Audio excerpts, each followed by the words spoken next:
Hello everyone, I am पारस और आज हम डिस्कस करेंगे एरोमेटिक कंपाउंड्स। ठीक है, फिर हम एक एग्जांपल लेंगे कौन सा एरोमेटिक कंपाउंड हमको पढ़ना है। जैसे हमने एलिफैटिक में हमने पढ़ा था एल्केन, एल्कीन, एल्काइन। यहाँ पे हम एरोमेटिक में पढ़ेंगे हम बेंजीन। ठीक है, तो इतना सब आपको समझ आ गया है ना। तो बेसिकली आज हम डिस्कस करेंगे कि जो एरोमेटिक हाइड्रोकार्बन्स होते हैं, है ना, जिनको हम एरीन्स भी बोलते हैं, और एरोमेटिक कंपाउंड क्या होते हैं ये डिस्कस करेंगे हम सबसे पहले। ठीक है, तो हम देखते हैं कि एरोमेटिक कंपाउंड्स कौन से होते हैं। कि इनमें एक एरोमा होता है, एक सुगंध होती है इनमें। ठीक है, इनको हम एरोमेटिक कंपाउंड्स बोलते हैं। ठीक है, अब जो हमारे पास एरोमेटिक कंपाउंड्स होते हैं उनमें या तो बेंजीन की रिंग प्रेजेंट होती है या बेंजीन की रिंग प्रेजेंट नहीं होती, है ना। वैसे बहुत सारे ऐसे एरोमेटिक कंपाउंड्स होते हैं जिनमें बेंजीन की रिंग प्रेजेंट होती ही है, लेकिन कुछ ऐसे एरोमेटिक कंपाउंड भी होते हैं जिनमें बेंजीन की रिंग प्रेजेंट नहीं होती। तो उसी के बेस पे हम बोलते हैं कि हमारे पास जो एरोमेटिक कंपाउंड्स होते हैं वो टू टाइप्स के होते हैं। एक होता है बेंजीनोइड्स, ठीक है, जिसमें बेंजीन की रिंग प्रेजेंट होती है ना। तो जिसमें बेंजीन की रिंग प्रेजेंट है उसको हमने बेंजीनोइड्स बोल दिया, और जिसमें बेंजीन की रिंग प्रेजेंट नहीं है उसको हम नॉन बेंजीनोइड बोलते हैं, है ना। तो ऐसा हमको बेंजीन का स्ट्रक्चर तो हमको पता ही होता है कि हमारे पास ये कुछ ऐसी, ये हमारे पास बेंजीन होती है। ठीक है, अभी डिटेल में डिस्कस करेंगे, है ना। तो ये बेंजीन की रिंग है ना। आपको इतना समझ आना चाहिए कि बेंजीन की रिंग है। अब मैं ये बोल रहा हूँ कि वो वाले एरोमेटिक कंपाउंड जिनमें बेंजीन की रिंग प्रेजेंट होती है उसको हम बेंजीनोइड्स बोलते हैं, और जिनमें बेंजीन की रिंग प्रेजेंट नहीं होती उसको हम नॉन बेंजीनोइड्स बोलते हैं। ठीक है, अब जो हम बेंजीनोइड्स के एग्जांपल देख लेते हैं कुछ। तो सबसे पहले तो हमारे पास यही होगा बेंजीन, है ना। फिर हमने क्या किया, बेंजीन में हमने CH3 ऐड कर दिया, मतलब इस पे एक ब्रांच लगा दी CH3, है ना। तो ये अभी भी, क्योंकि यहाँ पे बेंजीन रिंग प्रेजेंट है तो हम इसको भी बेंजीनोइड्स या एरोमेटिक कंपाउंड बोलेंगे। ठीक है, यहाँ पे क्या है, यहाँ पे हमारे पास एक बेंजीन प्रेजेंट है, मतलब ये तो पूरी बेंजीन हो गई ना, है ना। और हम बोल ऐसे रहे कि जिनमें बेंजीन प्रेजेंट होगी वो वाले एरोमेटिक कंपाउंड जिनमें बेंजीन प्रेजेंट होती है उसको हम बेंजीनोइड्स बोलते हैं। तो बेंजीनोइड्स में हमको बेंजीन की रिंग तो देखने को मिलेगी ही मिलेगी। ठीक है ना। तो और ये वाला देख लो, इसमें हमारे पास ये भी बेंजीन है, ये भी बेंजीन है। ठीक है, तो बेसिकली हमारे पास बेंजीनोइड्स वो होते हैं जिनमें बेंजीन की रिंग प्रेजेंट होती है ना। तो नेम देख लो, इसको तो हम सिंपल बेंजीन बोल देंगे, इसको हम मिथाइल बेंजीन बोलते हैं, इसको हम बोलते हैं नेफ्थलीन। ठीक है, और इसको बोलते हैं हम डाइफिनाइल।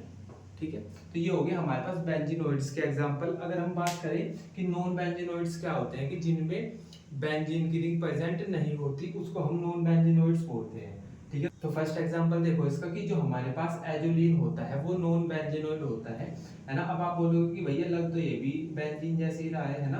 तो हमारे पास जो बेंजीन होती है उसकी 6 साइड्स होती है ना, 6 साइड है। जैसे हमारे पास 1 2 3 4 5 6, है ना, 6 साइड्स हैं हमारे पास बेंजीन की। अब इसकी साइड देखो कितनी है, 1 2 3 4 5 6 7 साइड्स है इसकी, है ना। और इस वाले की देख लो 1 2 3 4 5, है ना।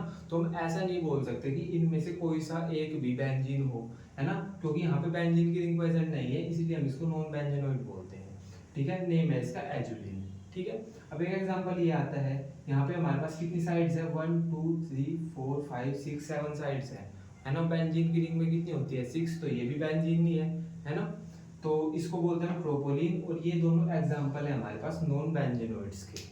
क्लियर है क्या आपको इतना सब? ठीक है, तो अभी हम देख लेते हैं कि जो हमारे पास एरीन्स होते हैं उनका नोमेनक्लेचर और आइसोमेरिज्म देख लेते हैं किस टाइप्स का होता है। ठीक है, अच्छा, जो हमारे पास एरोमेटिक कंपाउंड्स होते हैं उन्हीं को हम एरीन्स भी बोलते हैं। क्यों एरीन्स क्यों बोलते हैं? क्योंकि एरीन्स में जो AR होता है वो डिनोट करता है एरोमेटिक कंपाउंड, और इन्स का मतलब होता है डबल बॉन्ड, है ना। तो एरोमेटिक कंपाउंड में जनरली हमारे पास डबल बॉन्ड्स प्रेजेंट होते हैं। ठीक है, तो इसीलिए हम उनको एरीन्स भी बोलते हैं।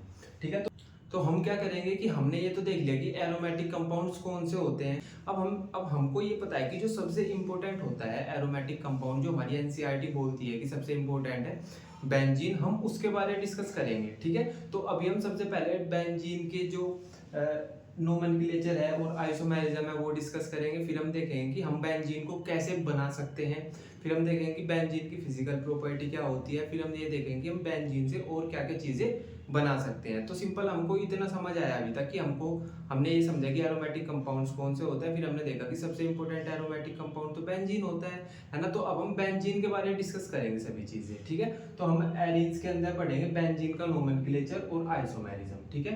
तो सिंपल हम देख लेते हैं नोमेनक्लेचर कैसे करते हैं, है ना। तो हमारे पास बेंजीन की रिंग है और इस पे 2CH3 अटैच है, ठीक है। तो देख लेते हैं हम सबसे पहले इसका नोमेनक्लेचर कैसे करेंगे।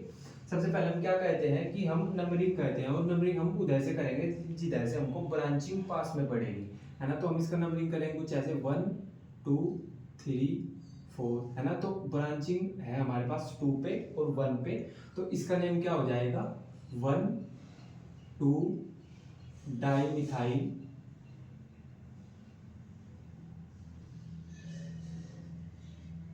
और बेंजीन।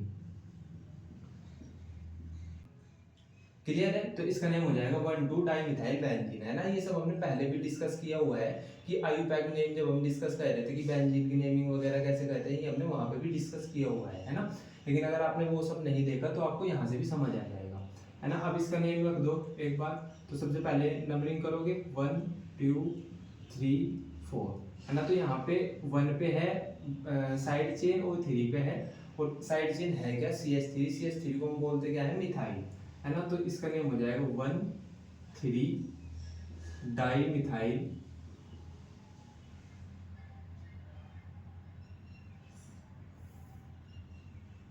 बेंजीन,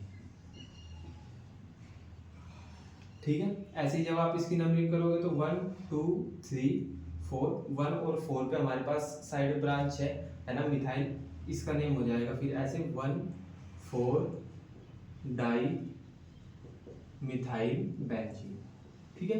तो बेंजीन की जो हम नोमेनक्लेचर करते हैं वो तो बड़ा सिंपल होता है, ठीक है। तो ऐसे हमने इसका नोमेनक्लेचर कर दिया, ठीक है।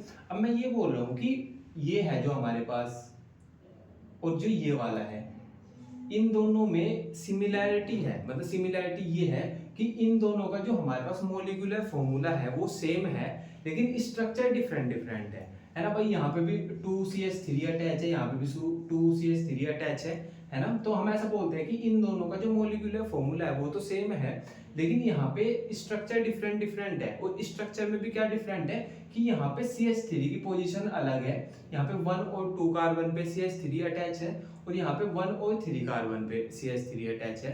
तो हम ऐसा बोल देंगे कि क्योंकि यहाँ पे मोलिकुलर फॉर्मूला तो दोनों के सेम है, लेकिन पोजीशन डिफरेंट है, और पोजीशन डिफरेंट होने की वजह से स्ट्रक्चर डिफरेंट हो गया, है ना। और जब हमारे पास ऐसा होता है कि मोलिकुलर फॉर्मूला सेम है लेकिन स्ट्रक्चर डिफरेंट है, तो हम उसी को आइसोमेरिज्म बोल देते हैं, ठीक है। तो हम यहाँ पे बोल देंगे क्योंकि यहाँ पे दोनों की पोजीशन अलग अलग है, CH3 की पोजीशन इसमें अलग है, इसमें अलग है, तो हम यहाँ पे बोल देंगे कि यहाँ पे हमारे पास पोजीशन आइसोमेरिज्म प्रेजेंट है।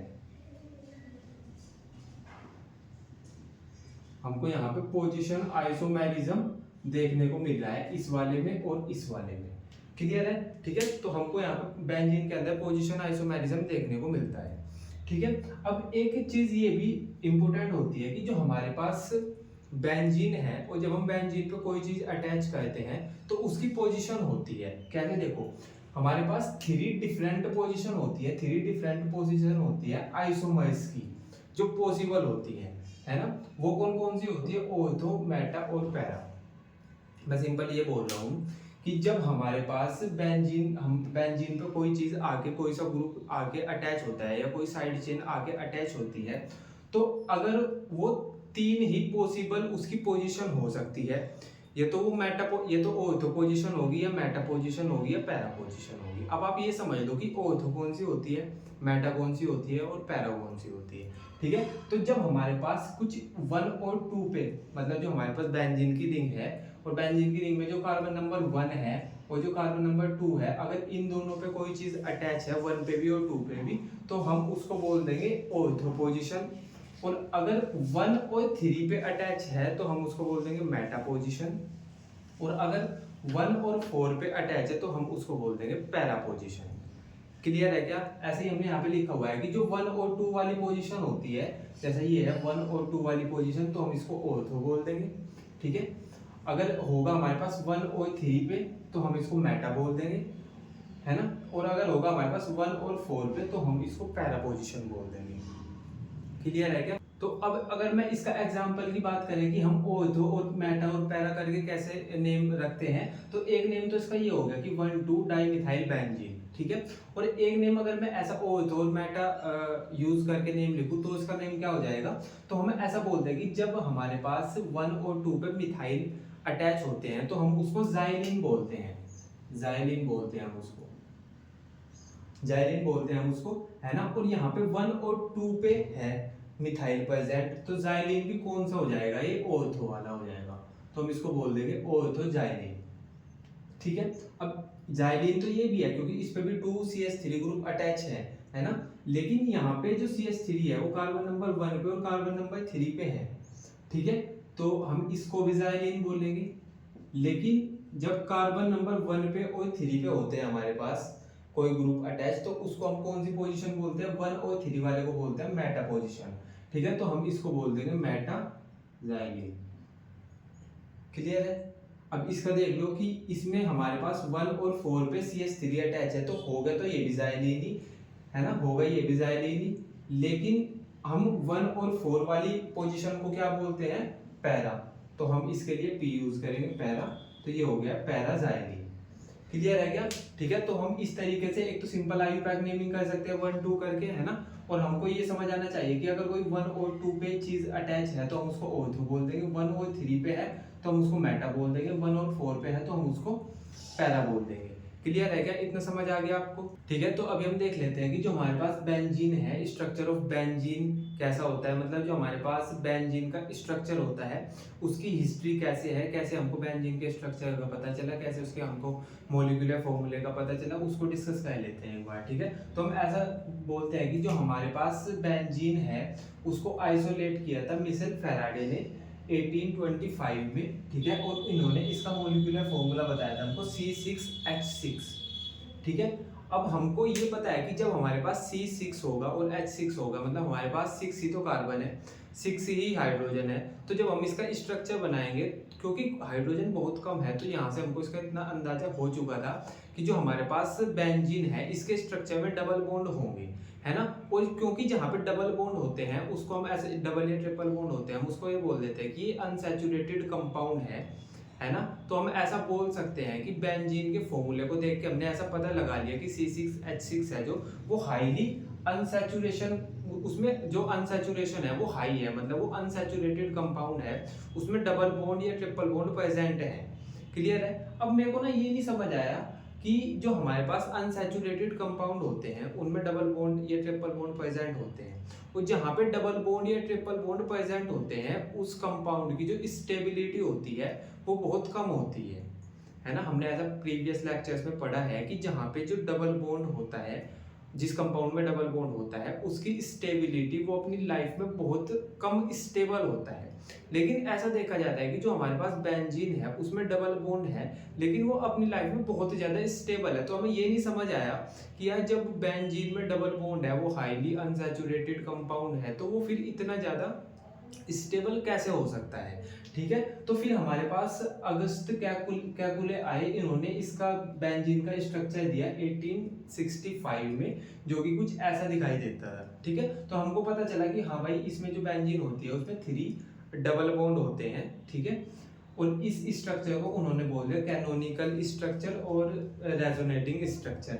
ठीक है, तो कैकुले ने हमारे पास बेंजीन का स्ट्रक्चर दिया। इस स्ट्रक्चर से हमको ये पता चला कि जो हमारे पास बेंजीन होती है उसमें 3 डबल बॉन्ड होते हैं, और 3 डबल बॉन्ड होते हैं उनमें डीलोकेलाइज्ड पाई इलेक्ट्रॉन्स होते हैं। अब डीलोकेलाइज्ड पाई इलेक्ट्रॉन कौन से होते हैं?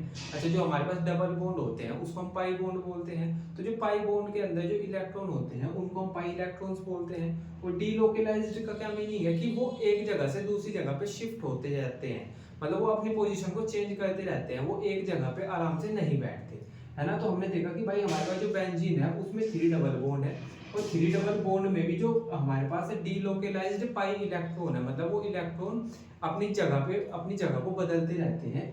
इसी की वजह से हमारे पास जो बेंजीन होती है वो स्टेबल होती है है ना। तो हमको ये पता चल गया कि डबल बॉन्ड तो है, लेकिन डबल बॉन्ड वो डीलोकेलाइज्ड पाई इलेक्ट्रॉन भी होते हैं, मतलब जो डबल बॉन्ड के इलेक्ट्रॉन्स होते हैं वो डीलोकेलाइज्ड होते रहते हैं, अपनी पोजीशन चेंज करते रहते हैं, जिसकी वजह से ही हमारे पास जो बेंजीन होती है वो स्टेबल होती है। क्लियर है क्या? अब मैं सिंपल ये बोल रहा हूँ कि ये हमारे पास बेंजीन का स्ट्रक्चर है और पाई बॉन्ड यहाँ पे है, यहाँ पे है और यहाँ पे है, ठीक है। अब हम बोलते हैं कि जो पाई बॉन्ड होते हैं या मैं बोल दूं पाई इलेक्ट्रॉन होते हैं वो अपनी पोजीशन बदलते रहते हैं। तो यहाँ पे होगा क्या कि ये पाई बॉन्ड अपनी पोजीशन को चेंज कर लेंगे और कुछ ऐसे हो जाएंगे, ठीक है। तो हमको क्या देखने को मिलेगा भाई, जब पहले तो मैं बोल रहा हूँ कि ये कार्बन नंबर 1 है, ये कार्बन नंबर 2 है ना, ये 3 4 5 और 6 है ना। तो पहले तो था हमारे पास 1 और 2 के बीच डबल बॉन्ड, अब 1 और 2 के बीच सिंगल बॉन्ड है। तो हो क्या रहा है यहाँ पे कि जो हमारे पास पाई बॉन्ड है या जो ऐसा बोल दूं मैं कि पाई इलेक्ट्रॉन्स है वो अपनी पोजीशन चेंज कर रहे हैं, ठीक है। और पोजीशन चेंज करने पे हमको अलग अलग कैनोनिकल स्ट्रक्चर मिल रहे हैं, है ना। तो जैसे ही हमारे पास पाई इलेक्ट्रॉन्स अपनी पोजीशन चेंज करते हैं वैसे वैसे हमको ज्यादा अलग अलग कैनोनिकल स्ट्रक्चर मिलते हैं, जिसकी वजह से क्योंकि हमारे पास बहुत सारे कैनोनिकल स्ट्रक्चर प्रेजेंट हैं, इसीलिए हम बोलते हैं कि बेंजीन हाईली स्टेबल कंपाउंड है ना। मैं दोबारा से बोल रहा हूँ कि हमने क्या देखा कि हमारे पास बेंजीन है, बेंजीन में 3 डबल बॉन्ड है, 3 डबल बॉन्ड में हमारे पास डीलोकेलाइज्ड पाई इलेक्ट्रॉन्स है, मतलब पाई इलेक्ट्रॉन्स अपनी जगह को शिफ्ट कर रहे हैं, अपने आप को शिफ्ट कर रहे हैं, अपनी पोजीशन को शिफ्ट कर रहे हैं, जिसकी वजह से हमको डिफरेंट डिफरेंट स्ट्रक्चर देखने को मिल रहे हैं कैनोनिकल, जिनको उन स्ट्रक्चर्स को हम कैनोनिकल स्ट्रक्चर या रेजोनेटिंग स्ट्रक्चर बोलते हैं, वो डिफरेंट डिफरेंट देखने को मिल रहे हैं, है ना। और जहाँ पे डिफरेंट डिफरेंट मतलब एक से ज्यादा कैनोनिकल स्ट्रक्चर होते हैं या बहुत सारे कैनोनिकल स्ट्रक्चर होते हैं, वो वाला जो कंपाउंड होता है वो स्टेबल होता है। तो हमको ऐसा पता चल गया कि हमारे पास बेंजीन में डबल बॉन्ड प्रेजेंट होने के बावजूद भी बेंजीन ज्यादा स्टेबल क्यों है। क्लियर है? अब देख लो कि हमारे पास जो पाई इलेक्ट्रॉन्स होते हैं या मैं बोल दूं डबल बॉन्ड्स होते हैं are not fixed in position moving around the structure. तो वही बोल रहे हैं कि डीलोकेलाइज्ड बॉन्ड या डीलोकेलाइज्ड पाई इलेक्ट्रॉन हम किसको बोलते हैं कि इसमें क्या होता है कि जो पाई इलेक्ट्रॉन्स होते हैं वो एक जगह पे फिक्स नहीं होते, वो अपनी पोजीशन को चेंज करते रहते हैं, ठीक है। उसी को हम डीलोकेलाइजेशन ऑफ बॉन्ड या डीलोकेलाइजेशन ऑफ पाई इलेक्ट्रॉन्स बोल देते हैं, ठीक है। अब एक ये लाइन लिखी हुई है कि मोर नंबर ऑफ कैनोनिकल फॉर्म्स, मतलब जितने ज्यादा कैनोनिकल फॉर्म होंगे उतने ज्यादा ही कैनोनिकल स्ट्रक्चर होंगे और उतना ज्यादा ही हमारे पास जो कंपाउंड है वो स्टेबल होगा। क्लियर है क्या? तो आपको इतना समझ आना चाहिए कि हमारे पास बेंजीन में डबल बॉन्ड प्रेजेंट होने के बाद भी वो इतना ज्यादा स्टेबल क्यों होता है, क्योंकि उसके बहुत सारे कैनोनिकल स्ट्रक्चर बन जाते हैं। कैनोनिकल स्ट्रक्चर बहुत सारे क्यों बनते हैं, क्योंकि जो उसमें पाई इलेक्ट्रॉन्स होते हैं वो डीलोकेलाइज्ड होते हैं, वो अपनी पोजीशन चेंज करते रहते हैं। क्लियर है? तो आई होप आपको इतना सब समझ आ गया होगा, है ना। तो बाकी हम कल पढ़ेंगे, तब तक के लिए बाय।